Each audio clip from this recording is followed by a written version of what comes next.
Show me. All right, let's see it.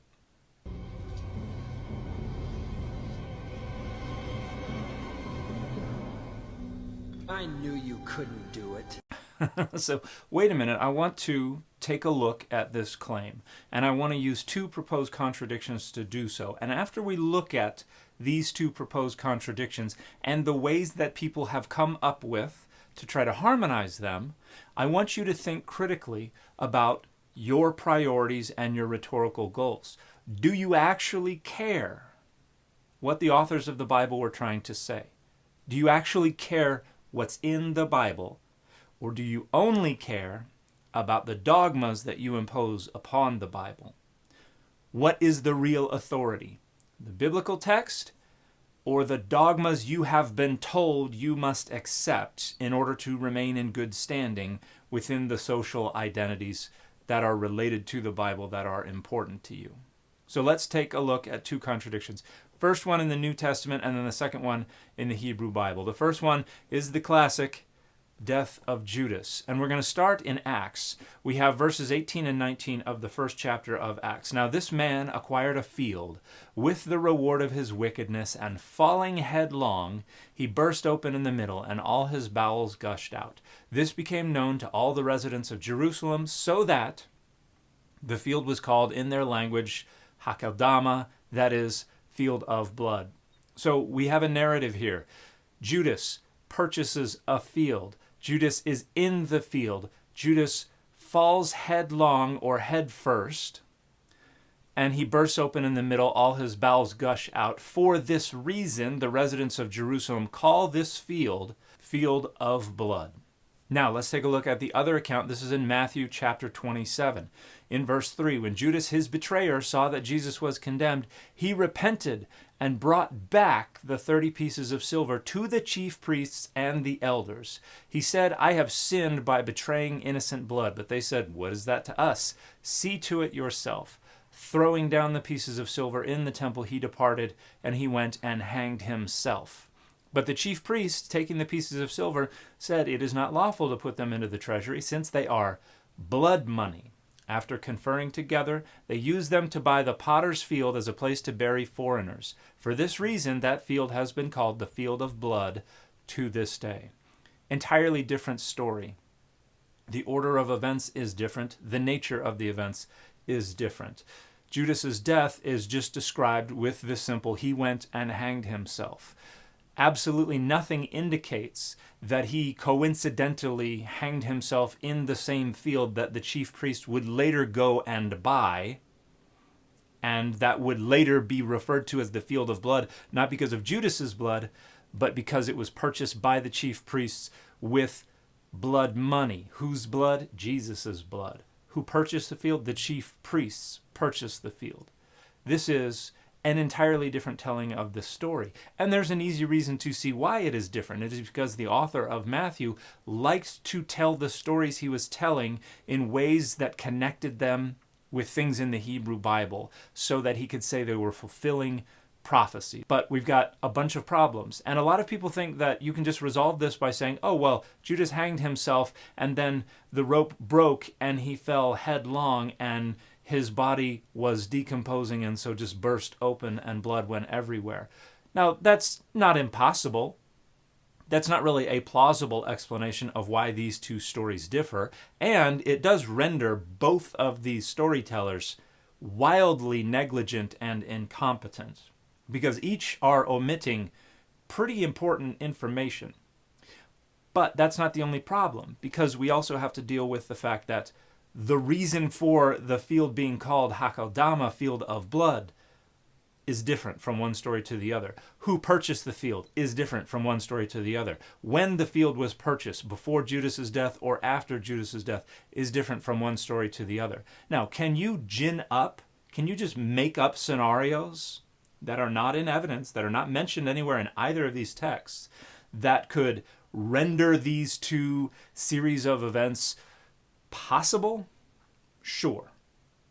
Lots of things are possible. If you have free reign to just imagine whatever scenarios you want that are not in evidence, that could even appeal to supernatural events, then sure.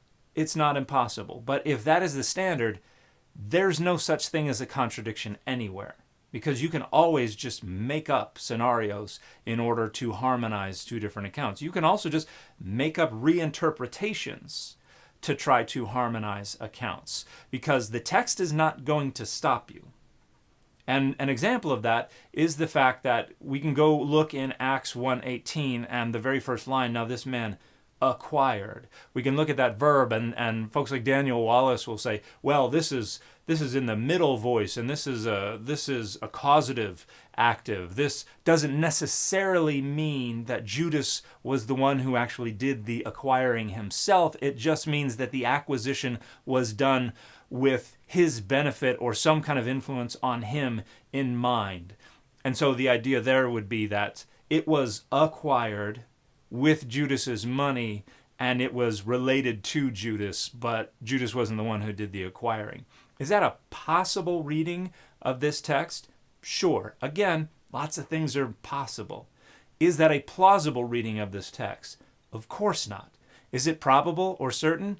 Even less so. And so when you think about the fact that you have to make up scenarios to try to make these two different stories harmonize, and you have to assert implausible interpretations as accurate, and you have to pile up multiple of these, and they all have to be true for the two texts to be harmonized, and they are all implausible, and the probability of all of them being true is less than the probability of the least likely one of them being true all by itself. So as you stack up these arguments about what's not impossible and what's not impossible and what's not impossible and what's not impossible, the probability of all of them being true and the text being harmonizable diminishes down to the tiniest little sliver of not impossible, and requires that both of these authors be wildly negligent and incompetent storytellers who are omitting very important details that one would expect them to include. So, is it inside the realm of possibility for these two different tellings of Judas's death to be accurate descriptions of a single historical event? Sure, I suppose it is not entirely outside the realm of possibility. Is it plausible? No. Is it probable? No. Is it certain? Of course not. And so the question that one has to ask themselves is, do I actually care what the text says? Do I actually think this is an inspired author? Do I actually think that the most important thing is what they have said in this text? Or is my concern just for harmonizing the two accounts, and I can do whatever violence I want to the text themselves, to their stories, to the way they have crafted and articulated these stories, as long as it allows me to preserve the dogma that I have imposed upon the text? Think critically about that. If you have the capacity to actually think critically, you will see the answer is abundantly obvious. You don't care what the text says. You will manipulate and tergiversate and overrule the text at absolutely every single turn if doing so is necessary to preserve the dogma that you are imposing on the text, because the social identities that are important to you have told you you have to impose that dogma if you want to be one of us. And you have signed on the dotted line. You have said, I am willing to endorse that credence, that dogma, and the authors of Acts and Matthew don't stand a chance. I'm going to overrule them at every single turn. That's what's going on here. So let's look at a contradiction in the Hebrew Bible. Let's go to 2 Kings 9:27, where we're going to look at the death of King Ahaziah. When King Ahaziah of Judah saw this, he fled in the direction of Beth-Hagan. Jehu pursued him, saying, shoot him also. And they shot him in the chariot at the ascent of Gur, which is by Ibleam. Then he fled to Megiddo and died there. His officers carried him in a chariot to Jerusalem and buried him in his tomb with his ancestors in the city of David. Jehu is pursuing Ahaziah. Jehu says, shoot him in the chariot at the ascent of Gur, which is by Ibleam. Then he flees to Megiddo and he died there. Then his officers, that is Ahaziah's officers, carried him to Jerusalem and buried him in his tomb with his ancestors in the city of David. Let's take a look at a map. So up at the top, you see the three cities in the middle, Megiddo, Tanakh, Ibleam. This is along the edge of the Jezreel Valley in the northern hill country. So he's approaching the bottom city, Ibleam, of the Jezreel Valley. He is shot in the chariot. He hightails it to the north to Megiddo and dies there. And then his own men carry him down to Jerusalem and bury him. Now let's take a look at another version of the death of Ahaziah. This is in 2 Chronicles 22:8. When Jehu was executing judgment on the house of Ahab, this is in the Jezreel Valley, he met the officials of Judah and the sons of Ahaziah's brother who attended Ahaziah, and he killed them. He searched for Ahaziah, who was captured while hiding in Samaria, and was brought to Jehu and put to death.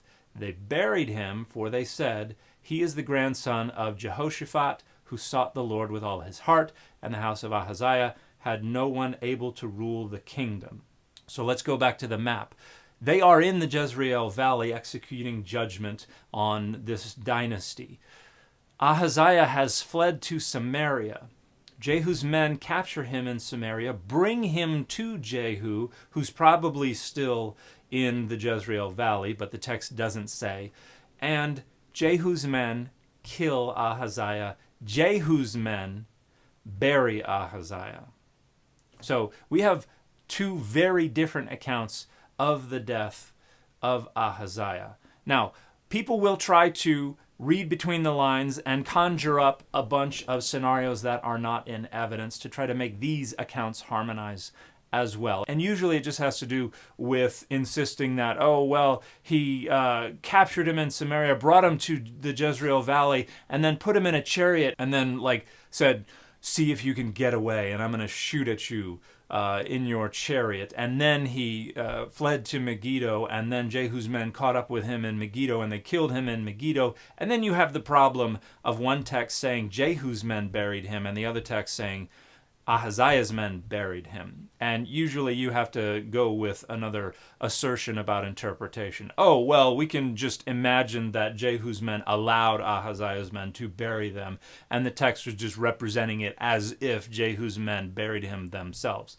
But that's precisely what the text says. They, Jehu's men, buried him. So no matter how you slice it, you're having to, one, gin up scenarios that are not in evidence to try to make the dots connect, and two, overrule what's actually in the text and say what actually happened is not what the text said, which is odd because you're having to say the text is not accurate in order to preserve the dogma that the text is inerrant, because the text is pretty clear. One text has Ahaziah's men burying Ahaziah, the other text has Jehu's men burying Ahaziah. They cannot both be right. Again, if you insist they are both right, and that the text cannot stop you from reading details and interpretations into the text that render them both right, your concern is not what's in the text. Your authority is not the text. Your authority is the dogma you are bringing to the text and imposing upon it from the outside, and what is actually in the text doesn't matter. You have the liberty to, again, manipulate it, tergiversate it, do violence to that text, to twist it into the shape that is demanded by the dogma you are imposing on the text. Is it possible that these two texts are accurate tellings of one single historical event? Sure. Again, lots of things are possible. Is it plausible? No. Probable? No. Certain? Of course not. So again, all we're doing is ginning up the tiniest little sliver of not impossible and entirely altering the text and what it says, and rendering these storytellers incompetent and negligent buffoons who are omitting very critical details in their tellings. And we're saying the text will be what I tell it to be. We're saying the dogma matters more than what is actually in the text. We're not taking the text literally. We're not taking the text seriously. We're not even granting authority to the text. The text is just the raw data that we get to manipulate into the form that we need the text to be to serve the dogmas. Think critically about this. What is your priority? If you have to gin up all kinds of scenarios that are not in evidence to try to overcome what's actually in the text, and then you have to insist that the text is incomplete and inaccurate, and you have to overrule it at every turn and impose your own will and agency upon the text in order to make it say what your traditions allow it to say and demand that it say. What is the real authority there? Because it's not the text. It's your tradition. It's the dogmas that your tradition demands you accept and endorse and defend in order to maintain good standing within those social identities that comprise that tradition. That's the real authority. The text doesn't have any authority at all if you can pick it apart and you can put it back together however you want in order to make it be what your tradition dictates it is allowed to be. You don't care about the text. You care about the tradition. You care about your position within the social identities that comprise that tradition. And if you can think critically about that, you know that's the truth. The question is, can you accept it? Or is it too costly? Is it too uncomfortable? That's the only question that you're left with. So the notion that the Bible doesn't have any contradictions is just a dogma. It's not supported by any data. And when we look at these texts and we ask what is the most likely interpretation of these texts, it's that they contradict. And the whole purpose of sharing these apologetic declarations of fact is not because you are actually truly convinced that they're true. You're not. You have doubt, you have cognitive dissonance. It is in order to try to gin up a sense of confidence and put it on display for others so that they can arrogate to themselves a little bit of that confidence as well and overcome that cognitive dissonance and feel like they're doing it too, so it's okay for me to just shove the cognitive dissonance down. Because the benefits of membership in those social identities, of signing on the dotted line of those credences, are important. And because the costs of thinking critically and of allowing the cognitive dissonance to generate a better understanding of what's going on in these texts is too high. That's what's really going on in all of this when someone says there are no contradictions, because this content creator very clearly cannot competently engage any of these data. He can only assert the credence in order to make himself feel better and in order to help others feel better about having signed on to a credence that is not certain, is not probable, is not even plausible, but at least it's not impossible. And the fit for this video has been bizarro.